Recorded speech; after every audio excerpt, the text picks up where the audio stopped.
What's up, guys? Welcome back into the Duntown Show. Wow, we made it. Episode 10, huh?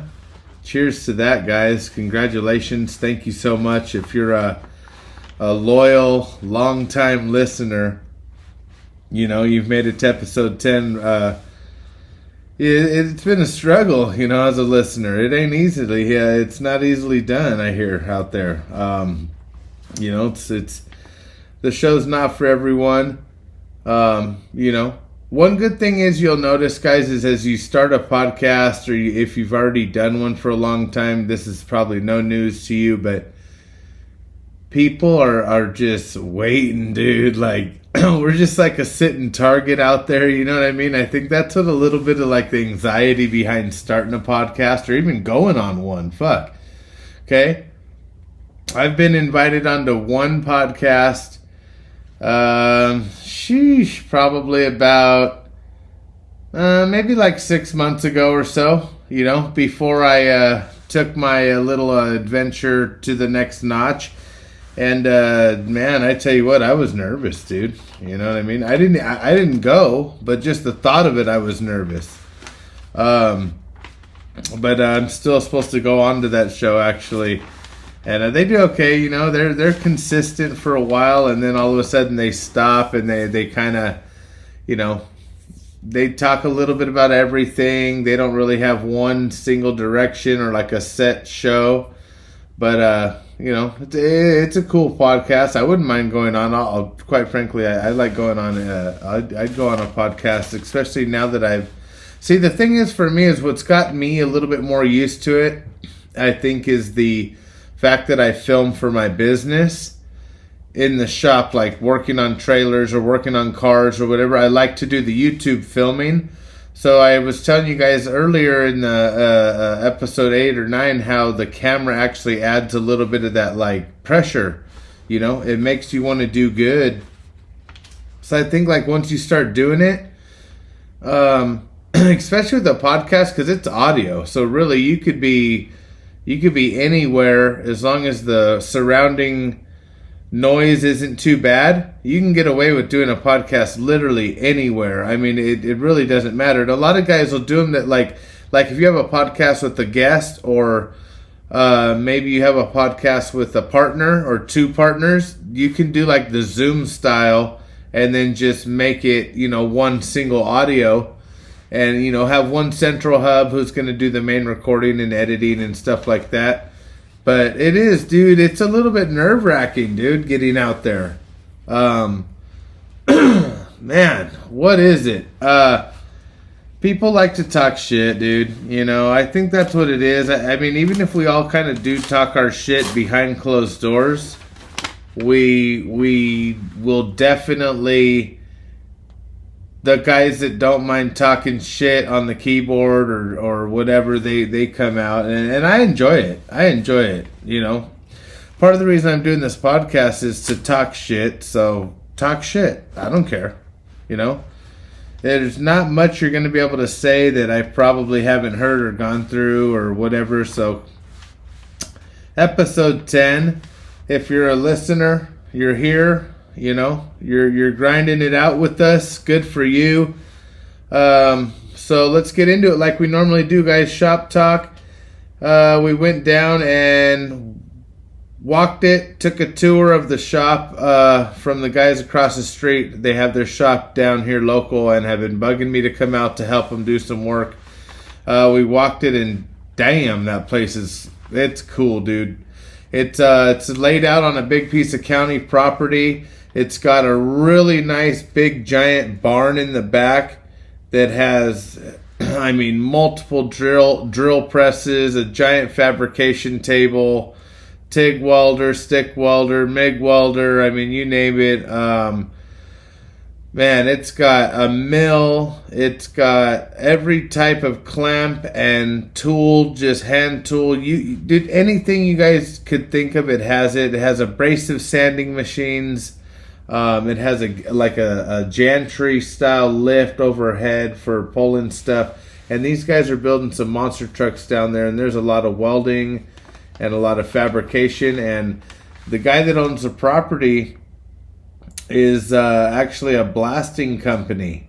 and he owns these big blasting machines that, you know, like you put a part in there, turn it on, it blasts it, you take it out and it's good to go, like a bead blaster. All different types though. And he's one of the last guys in California doing it, man. And this guy, he's an older guy. He's about my dad's age, you know, about 65 years old, and super fucking cool dude, man. And his property's badass. There's so much crazy shit on this property, dude. I'm walking around there like looking at stuff, and they have the baddest equipment. And just the fact of the matter is, you could fabricate any type of roll cage, custom, anything you can think of. It goes way above and beyond anything I have going on here. And the fact that I have a pretty much a come by anytime, help us out type of a program going with them is fucking crazy, dude. Like, man, I can't even believe it. I'm anxious, and once I told them I have the CNC machine down here, we're gonna do their chassis logos, you know, DMC off-road. Check them out. And basically what you'll be able to do is weld that right onto the chassis or the suspension or the axle or whatever it is that you just built, to kind of, you know, signify your logo there. And, you know, why not? All the shops do it, you know. Outcast does it. We've got some plates in our toolbox here. They're the only ones we've cut out on our little machine. I meant to have it, didn't I have it up here last show? You know what, I had it up here the entire time to show you guys. It was sitting right here. You can see it on my Instagram. Okay? Outcast Services LLC. You can see it at Outcast Services on YouTube. So you'll see it. I had it up here. I wanted to show you guys. Pretty cool. So we're going to be doing their logo plates and working with those guys when we can. I was like, fuck, dude, I'll come every day if you want. I mean, this is the shit I like to do, and I can make money and still run my own business, and it's great. But we do got to get the Blazer done. We got the last of the sensors in, guys, today. I'm stoked. As a matter of fact, here, if you're on, here's a Holly box. You can see Holly sensors. I've got a bunch of them right here. If you're on YouTube watching this, you'll see I just showed you there, but otherwise you guys will trust me, I guarantee it. But I got the last of the sensors and stuff we needed, guys, so we can get that motor up and running. I'm ready for that Blazer project to be back to the customer so badly. It's going to free up so much space, time, energy in the shop. It's going to make him happy. Hopefully he'll be a return customer. You know, that's our hopes, that's our prayers, but it'll give everything just time to develop the way it needs to. And you know what? That's what we need right now. We did break out the 51 Chevy like we said we were. We didn't start a video set on it because I just needed to knock the dust off of it. You know, so we detailed it out a little bit under the hood, got it workable. We're having a big timing issue. It came out of time for some reason, so now we're basically starting from scratch with no top dead center, no nothing. So I went ahead and put an electronic ignition in it today, pulled all the plugs out, got it to top dead center, or I'm 180 degrees out. So I won't know till I stick a new battery and some fuel in it and start fucking with it, because I'm ready to get my car off the ground, dude. I'm ready to get it up and running. I need to have a shop car, a promo car. It's a big deal right now. If people approach me, hey man, that's a cool 51 Chevy, bro, let me check it out. Yeah, check it out, whoop-de-woo. Well, where do you get your work done? I do my own work. Here's my business card. You go to all the car shows, you actually have something to show. And that's what a huge part of the pride and the time that I take to put into the Blazer, is because that's something that at least I'll have like a video and photo log of a project that I've completed from, you know, start to finish. And that's what I'm really trying to push here at the end, guys. It's always the hardest to finish towards the end, because it's like you've ground it out for so long.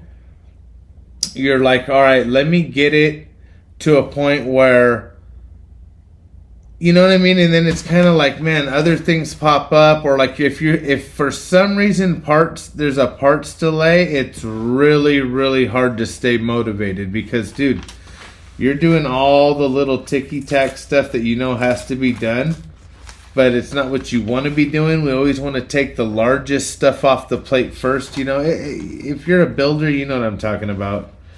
But nonetheless, we're enjoying it. It's not a bad thing. It's just it's a challenge, and it's a daily challenge, which is good because it's a mental exercise for me. It forces me to do a lot of research and a lot of reading, so it is a good thing.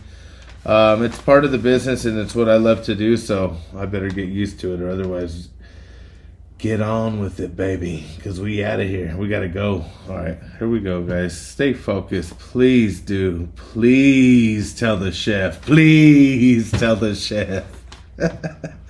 DJ Khaled, dude. I tell you what, that guy is it. Isn't he? Keeper sweep. It's pretty simple this time, guys. I'm sweeping it. I'm over it. I'm done with it. Don't ask me to borrow it. Work on it. Look at it. Try it. I will try it, though. All the new stuff that comes out, I will. I'm done with it. Okay? All electric lawn equipment. Good for you. Thank you. We appreciate you. Good night. No, I'm out. Sweep, sweep, sweep, sweep.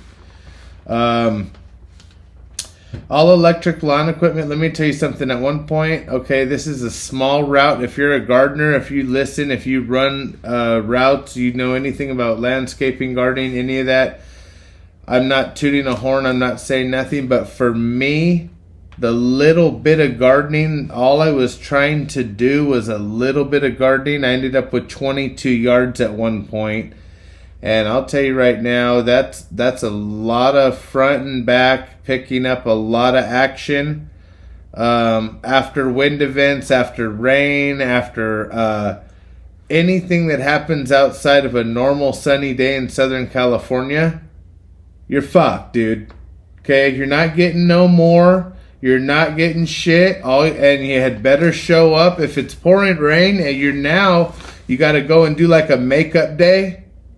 That's a bitch as a gardener to have to go and do. Not only did I get screwed because it rained or it was so fucking windy I couldn't even go outside. It was just, it's blowing me off the lawnmower. And now I got to do that. Say that was Monday, Tuesday. So now I have to start my day with Wednesday's clients, right? But then kind of like try to like factor in the fact that their yards look like shit now from the storm, and I have makeup yards to do, and all of that. And when you don't do it, trust me, dude, it gets dicey real quick out there. If you're running a lawnmower, that's not the only thing getting cut, because more than likely it's going to be your throat. Because these homeowners they're nuts. These homeowners are crazy, dude. They come after you and they want everything immaculate. You're the yard maid. You're the yard... not all of them, by the way. Not all of them. Okay? Let me just get in here and set the fucking record straight right now. Not all clients are like that. But if you got 22... Okay? If you got 22 clients, right? Averaging $85 to less than $100 a month. Okay? It's not very much money. So you're banging that out by the time you factor fuel. Not all of them are bad, though, dude, okay? And the ones that are good, they're real good, because they'd kick you a little bit here and there. They give you stuff around the holidays. And you know what? All landscape, I wouldn't just say landscape, but gardeners, your weekly guys in the neighborhood, or, the guy that services your house once a week, comes by. You know what they really want? This is the truth, okay? Please listen to me. If you have a gardener, you know what your gardener wants? He wants, if he has to do your backyard, okay? He just wants the dog toys and things picked up. The dog shit picked up ahead of time. Okay, and they're to be accessed on a set routine. And if he's a good gardener, okay, I was all over the fucking place. This ain't me. I'm not bitching about your dog or your dog toys, but this is what the real dog, this is what the big dogs want. You see what I'm saying? Go Tigers. They want that shit picked up so they can just boom, boom, boom. Every Tuesday at 10 o'clock, the guy across the street shows up every single Tuesday right at 10 o'clock, dude. I don't care who you are, where you're from, what's going on. He shows up. They do the 3 little yards around here, do the same routine, the same shit, and go. If it was windy, if it was a wreck, whatever. Matter of fact, they usually are there in the rain. We did a lot of it in the rain because me and my pops, he was my partner. We were like, dude, we're not going back out just because it's raining. But, dude, it's a bitch because the shit sticks to the inside of the mower so bad. You're trying to dump the bag in the rain, depending on how bad it is, or even if the rain had just stopped. Then you're staining the driveway. So we only did that a couple of times and then realized it really wasn't worth it. And I would just text the client like, hey, you know what? We're not going to make it this time. If I have a opportunity to do a makeup day later in the week, I will. Well, luckily for me, I didn't do gardening on Fridays. Okay? You know what? I take that back. I didn't do them on Monday, Tuesdays. I did Wednesday, Thursday, Friday. So, because most clients wanted it Friday, right before the weekend, like a haircut.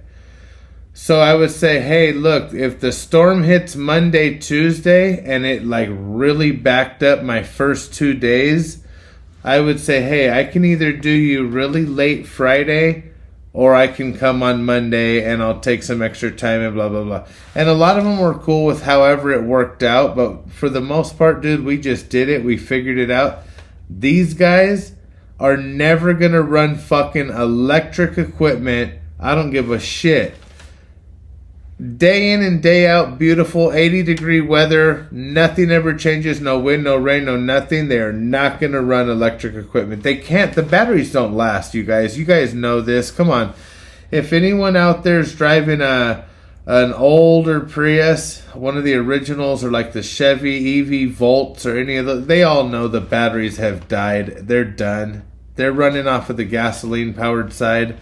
I have a lot of friends that have Teslas, so I'm not going to get into the Tesla story because I don't have one and I don't have all the facts in front of me, and I'm not going to say nothing about them other than they look badass and they haul ass. So shout out to Tesla, but until it says Tesla on my lawn equipment, I'm not buying it. Okay? But honestly, guys, I'm not into the whole electrical lawn equipment thing. I don't think it's going to work for me. I don't know. I think you know what it is. I'm just afraid of losing that gasoline era, man. Come on, guys. A little bit of it isn't going to hurt, is it? You know, I guess I got to read into it, but I'll be honest with you right now. Bullshit. I'm done with it. I don't want all electric lawn equipment. And if you're using any electric lawn equipment at your home, roast me, dude. Tell me I'm losing my mind. But I take my Honda lawnmower out front, okay?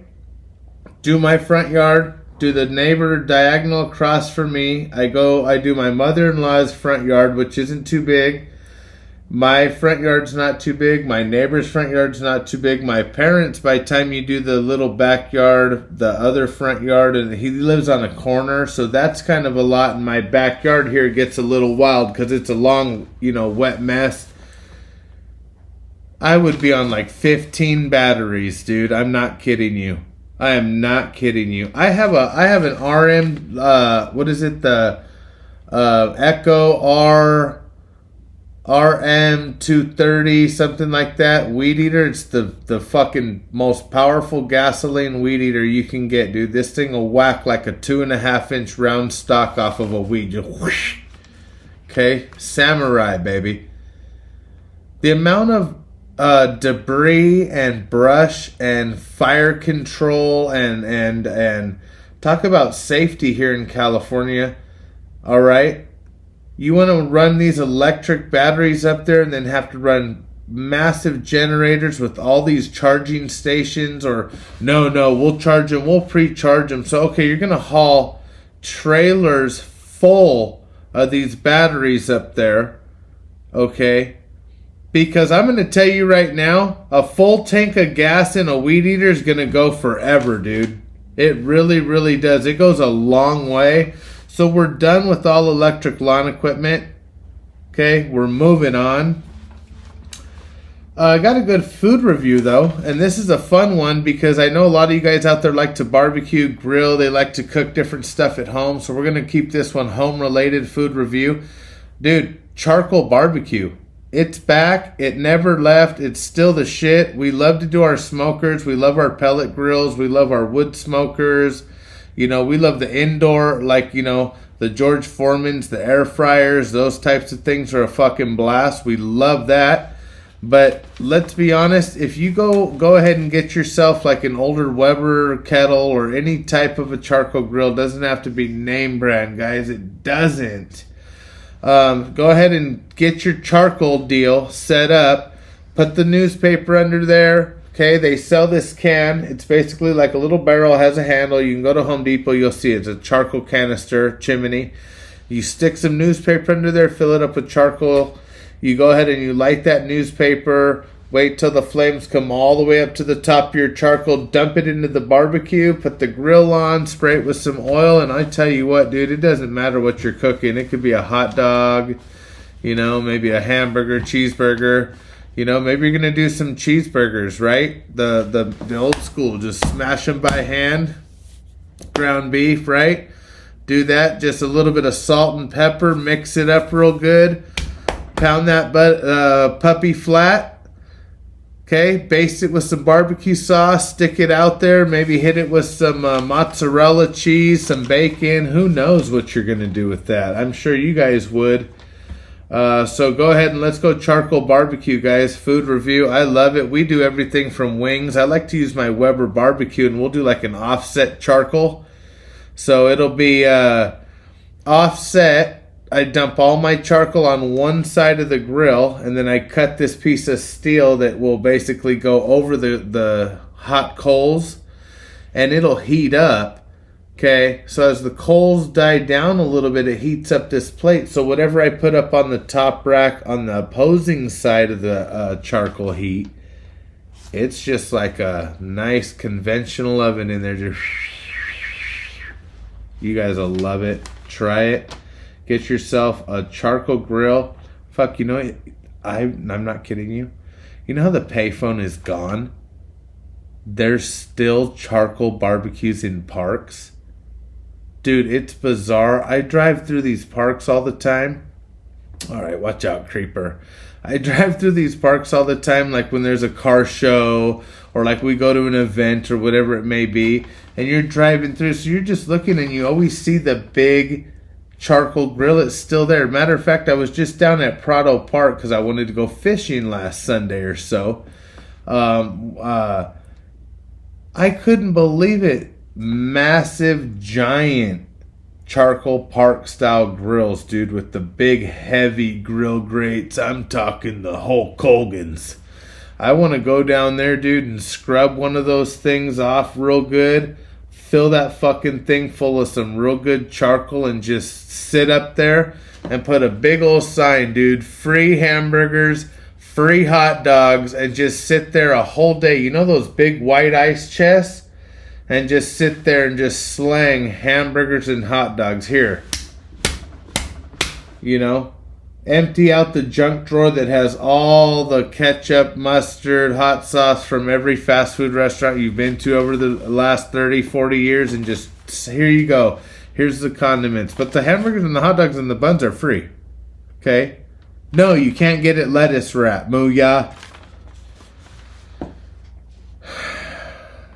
Lakers game. Next game, the Clippers coming up. You guys gonna watch it? Okay, February 28th, 7 p.m. That's like later tonight, tomorrow night. Could be. Money line. Let's talk a little bit of the spread, money lines, total points, see what they have going on here. I pray to God we beat the Clippers, guys. I'll be honest with you. I'm not even going to try to go through this little segment all quick and just, oh, look at him, you know. The Colin Coward. No. Not at all. Lakers game, guys. Clippers, okay. 7 p.m. February 28th. Money line right now.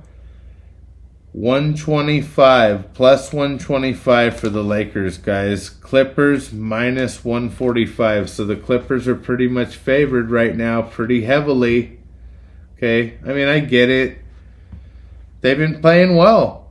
Let's be honest. You know what? They're the regular season, mid-season champs. I don't know what we're gonna do about it. You know, if you're a Clippers fan. That's great. You know what I'm saying? Because they are playing well. And I'll tell you right now, dude, if the Clippers win and get to hang a banner, have a ring ceremony, the whole bit, next season in their new stadium, that would just be absolutely wild. I mean, I don't even know what I would do. Jeez Louise. So if you bet $100 on the Lakers against the Clippers, you win 125 if the Lakers win. You have to bet $145 on the Clippers to win 100. So every $145 you bet on the Clippers, you'll win 100. So like if you drop 10 grand, you're still gonna win some pretty nice coin. But unfortunately for you, you'd probably end up losing that 10 grand because the Lakers are going to win. So the game spread, the Lakers are plus 3.5 to start off, you know. So Clippers minus 3.5. So the spread is 3.5 points. Good for them. That's still a pretty close game. I don't know. I think, according to the injury report, LeBron, AD, you know, Kawhi Leonard, everybody looks like they're playing. James Harden. Let's see what we got here. So Lakers individual, you could do over under 116.5. You could do Clippers 119.5 over and under. So that's for the teams, and this is all on ESPN Bet, by the way. This is according to ESPN Bet. Some player props: LeBron James 24 points over under, 1.5 threes over under. Kawhi Leonard 24.5 points over under, and over under 1.5 threes. Anthony Davis 24.5 points as well. And over 0.5 threes. So is he going to get one or not? And then James Harden, he's 20.5 points over under. And dude, they have James Harden at 3.5 3-pointers. So that's all he does. All James Harden does is sit there and just shoot threes. Or the few that he's shooting, he's making them. Because to have your average typically on the line like that, to be set up that high, like even when we look at D'Lo after a few weeks of shooting really, really good, he might be at 2.5. But 3.5, that's insane. So I guess Harden, but see, that's crazy. They have Harden at over 3.5 threes, but only making only shooting 20.5 points. Okay. Well, if he makes 4 of them, he's going to have 12 points alone just from the 3-pointer. Plus, you know, this fucking loves to get fouled or flop around. So what's he going to do from the free throw line? He hasn't been shooting all that great from the free throw line. As a matter of fact, the last game I watched him play, he didn't shoot well for shit. So I don't know. We'll see, guys. That's going to be a good one. That's always a good game. We're done with that sheet. We can move on. That's always a good game, guys. Moving on, we got some live golf news. That's going to be it for us tonight. No PGA, but we do got some live because the current leaderboard right now, we were just on it. As a matter of fact, let me show you right here. If you're watching on video, you'll be able to see it. I got it right here. Boom. Okay. The Jeddah's coming up March 1st through the 3rd, 12:15 a.m. So that's a tough watch, okay, guys, because it's in Saudi Arabia. So it's like 11:15 a.m. their time, 12:15 a.m. our time. Check it out. But it's at the Royal Greens Golf and Country Club, Saudi Arabia. Again, March 3rd is going to be the final round, but it kicks off on the 1st. Right now, the team leaders is Team Legion. The Crushers are in 2nd. 3rd is Smash. 4th is 4 Aces, and 5th is Torque, and then following right behind is the Range Goats. And then the top 5 players right now listed per their points scored is Dustin Johnson 1, 2 is Joaquin Neiman, and then 3 you got John Rahm, and then 4 Taylor Gooch. We saw Taylor Gooch, huh? What? Is Rory McIlroy going to have a fucking asterisk next to his name if he wins the Masters, according to Taylor Gooch? That's what he says. He says you ain't going to go and win the Masters if the best of the best ain't playing, pal. You ain't shit, bud. Back off. Drop the nuggies. Okay? Drop the nuggies, Andy Reid. But, so Taylor Gooch at 4, and then 5 you got Sergio Garcia. We'll see what happens, guys. Check it out, Live Golf. I think it's kind of a little bit exciting. I do. I'm to be honest, I'm a big Crushers fan. So shout out to the Crushers. I do obviously like Team Legion and Smash and the 4 Aces and Torque and Range Goats too. But the Crushers, you know, they're my guys, dude. Big supporters of the show. You know, big fans of the show. What's up? Shout out. What's up, Bryson? See you, brother. Appreciate it, man. What's my favorite golf club right now in the bag, guys? It's a clear, no brain, no gimmick. Don't even ask about it. Hands down, it's the 51 degree. It's a Cleveland. My wedge. Love it.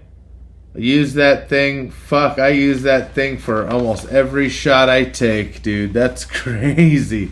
No, but seriously, if I need to use a wedge, I'm going to that wedge. That wedge was actually played by Steel Valley, Steel Golfing, dude. Okay. Steel Golfing had that in the bag. I'm running it the way I got it, dude. Still got the grip and everything on it the way I got it. And it has worked really well for me, okay? It's worked really, really well for me. I've chipped all over the place with it. It's got the big DeChambeau grip on it, you know what I'm saying? You know, but now that me and DeChambeau are boys, I'm not going to take that grip off. So I'm loving me that right now, and I'll be 100% honest, but I do love a good, solid, hybrid iron shot, okay? I've got a couple of Clevelands, I believe they are. Oh, fuck, dude. You connect with these bad boys, that thing's going to go, dude. And I'm talking this thing I've got a 3 and a 4, okay? The 3 still's got the stock grip on it, dude. It's still got the stock grip from the original factory. And then I went ahead and I upscaled the grip on the 4, and I've connected, dude. A couple of my best shots that I've ever hit in just a couple of years of playing golf have been with a nice, solid hybrid iron. Check it out, dude. Get some, brother. Okay. I did go into a thrift store the other day just real quick to look at the golf section, and I mean, fuck, dude. It's like somebody dove down, found a fucking sunken ship or a sunken boat, happened to find a set of golf clubs, brought them up, let them dry out so they started to kind of like corrode and rust real good, took them to the thrift store and just left them there and hauled ass. And then I went in to buy them. MGA AM March 16th at 10 a.m. Costa Mesa Country Club. Sign up now. You're running out of time, guys. You'll love it. You'll have a blast. You're going to want to be a part of it. Okay? Please. Let's see what happens. All right? Who's gonna be the top dog this year? Who's going to be the top medio? Who's going to be the big pit bull in the ring, if you will? Does Ken Carlson get taken down this year? Okay. It's possible, guys. It is possible. Okay, I'm on my way up, dude. I'll be honest. I'm going to catch some heat, dude, because I'm going to the AM, and I should be going out of town that weekend to Laughlin, Nevada area. Okay? Family birthday party, big group. Everyone's going, and I'm telling them, I'm like, look, I've made it on to the MGA tour. Okay, I'm a tour member. You don't just miss an event. Okay, you don't just miss an event when you're trying to accomplish greatness. You don't just miss an event. Okay, this isn't the drive-in movies. This isn't the whatever, dude. This ain't it. Okay. You go. If you can go, you go. If it's now, on the flip side, if it's a once in a lifetime or maybe some sort of it's a wedding, there's certain things, and like I wouldn't miss someone's birthday for anything, but it's not, you see what I'm saying? I'm going to celebrate with you, dude. I love you, brother. I'm sorry, bro. But I'm on the fucking tour here, dude. Okay? No, I love you guys. Let's keep it serious, dude. This is a very serious podcast, man. So, we'll see.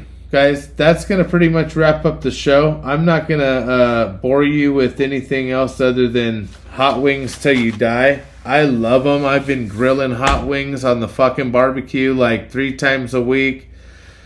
Different sauces, different dry rubs, offset, onset, in foil, no foil, with pineapple cover, no pineapple, in the air fryer, in the house, on the pan. We're winged up right here, dude. I mean, I'm like 2 wings away from a full Red Bull sponsor. Okay? We love you guys, dude. It's a quick episode. Please watch the Lakers and the Clippers. We're trying to get the NBA to be fun again. Is it even worth watching? Comment in the comments. Okay? Do you guys want to hear some more NFL news next week? We're getting closer, guys. Preseason's coming. So mark your calendar. We got to go. Hot wings till I die. So we'll see you out there. Love you guys.